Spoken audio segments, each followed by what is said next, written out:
Jagung termasuk salah satu komoditas pangan yang ditargetkan pemerintah bisa swasembada. Target tersebut diusung lantaran kebutuhan nasional akan jagung sangat besar. Jagung banyak dibutuhkan oleh industri pakan, minyak goreng, gula rendah kalori, maizena, dan bahan bakar ramah lingkungan. Industri pakan ternak setiap tahun memerlukan pasokan jagung hingga 6 juta ton. Namun, lebih dari 70% jagung dalam negeri masih dipenuhi dari impor. Berdasarkan data pemerintah, luas tanam jagung baru mencapai 4 juta hektar. Sedangkan rata-rata produksi nasional baru mencapai 6-7 ton per hektar. Data pemerintah juga menunjukkan bahwa target tahun 2015 ini adalah 20 juta ton. Guna meraih swasembada, tentu produksi jagung harus digenjot lebih kencang. Salah satu caranya adalah dengan penggunaan benih hibrida. Pasalnya, selain memiliki hasil panen 15-30% lebih tinggi dari jagung OP atau open pollination, budidaya jagung hibrida pun dianggap lebih efisien. Untuk mengenal lebih dalam mengenai peran benih hibrida dalam swasembada jagung, Heri Kristanto, Corporate Engagement Lead dari PT Branita Sandini atau Monsanto Indonesia akan menjabarkannya.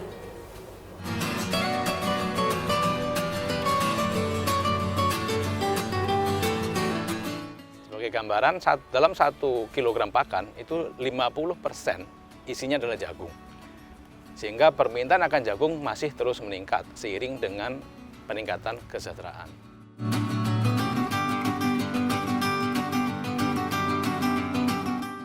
Dari OPV tadi ke hibrida, katakanlah dari 50% hibridisasi menjadi 75%, tentunya akan sangat membantu sekali untuk mencapai swasembada.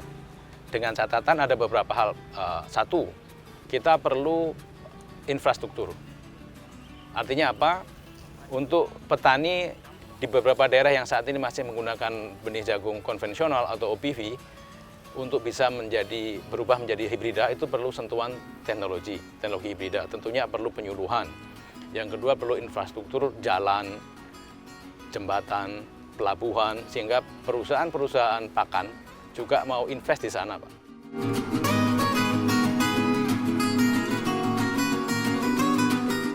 Secara umum jagung sama ya, secara umum. Tetapi secara prakteknya ada perbedaan kebiasaan.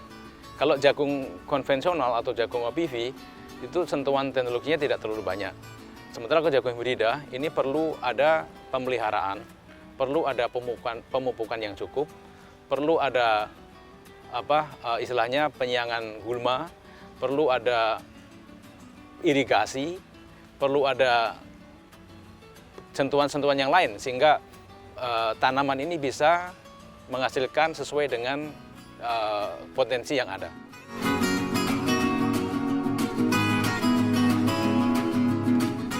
Baik, kita punya benih jagung hibrida. Salah satunya adalah Dekalb 979, Dekalb 999, dan Dekalb 9971. Baik, dari beberapa varietas yang kita miliki, ada beberapa keunggulan dari masing-masing varietas tersebut.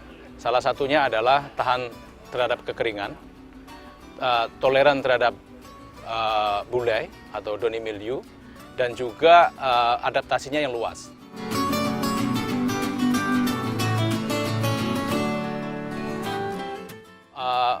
Saat ini kami punya pabrik pengolahan jagung hibrida ini di Mojokerto, di Jawa Timur. Kapasitasnya kurang lebih sekitar 13.500 ton setahun. Dan saat ini pabrik ini menghasilkan benih ini sekitar 13.500, itu sebagian kita gunakan di dalam negeri, sebagian bahkan kita ekspor. Saat ini kita ekspor ke beberapa negara tetangga, misalkan ke Thailand, ke Vietnam, ke Pakistan. Kurang lebih dari kapasitas produksi kami sekitar 30% kita peruntukkan untuk ekspor. Untuk jagung sendiri karena kita masih baru di industri ini, jadi market share kami masih belum besar, kurang lebih data kami sekitar 15-20%. Sebagian besar masih di market share yang ada di Indonesia masih dimiliki oleh beberapa perusahaan dalam negeri di Indonesia.